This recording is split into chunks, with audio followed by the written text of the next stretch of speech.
अफू, चरस, गांजा आणि वेगवेगळ्या नशिली पदार्थ आज महाराष्ट्राच्या खेड्यापाड्यामध्ये अगदी 7वी 8वीच्या पोरांच्या पर्यंत पोहोचलेले आहेत आणि एक भयावह चित्र असं तयार झालेलं आहे। मी गेल्याच आठवड्यामध्ये आरोप केलेला होता की महाराष्ट्राची स्थिती ही उडता पंजाब सारखी झालेली आहे। मुख्यमंत्र्यांना त्याचं वाईट वाटलं।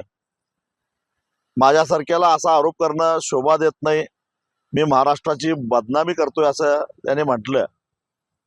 पण आज त्यांच्या सरकारमध्ये असणाऱ्या पक्षाचे एक आमदार निलेश राणे म्हणतात की एकट्या सिंधुदुर्ग जिल्ह्यातून पोलिसांच्याकडून महिन्याला 2.5 कोटी रुपयाची खंडणी दिली जाते। सिंधुदुर्ग जिल्हा म्हणजे पोलीस अधिकाऱ्यांना नको असलेला जिल्हा, त्या जिल्ह्यातून जर 2.5 कोटी रुपयाची खंडणी जात असेल तर मग कोल्हापूर असेल, सांगली असेल, सातारा असेल, पुणे असेल, नाशिक असेल, अहिल्यानगर असेल, संभाजीनगर असेल, लातूर असेल, औरंगाबाद नागपूर असेल, या जिल्ह्यामध्ये काय अवस्था असेल? मुंबई, पुणे, ठाणे, पिंपरी चिंचवड,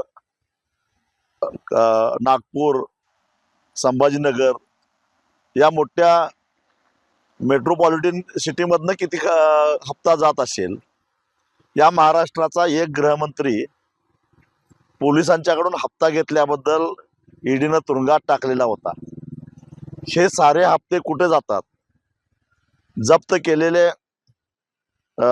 जे काही अंमली पदार्थ आहेत ते खरोखरच नष्ट केले जातात की त्याचीच विल्हेवाटला कशा पद्धतीनं लावली जाते?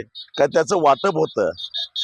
देवाभाऊ, या प्रश्नाचं उत्तर महाराष्ट्राला मिळालं पाहिजे, कारण सर्वसामान्यांची पोरं अंमली पदार्थाच्या आहारी गेले, तो त्यांची जिंदगी बर्बाद व्हायला लागलेली आहे।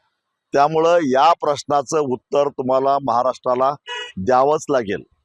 अदानीच्या पोर्टवर जप्त केलेले जे अंमली पदार्थ होते त्यांचं पुढं काय झालं? किती वेळा हा माल सापडला आणि वारंवार तिथंच का सापडतो?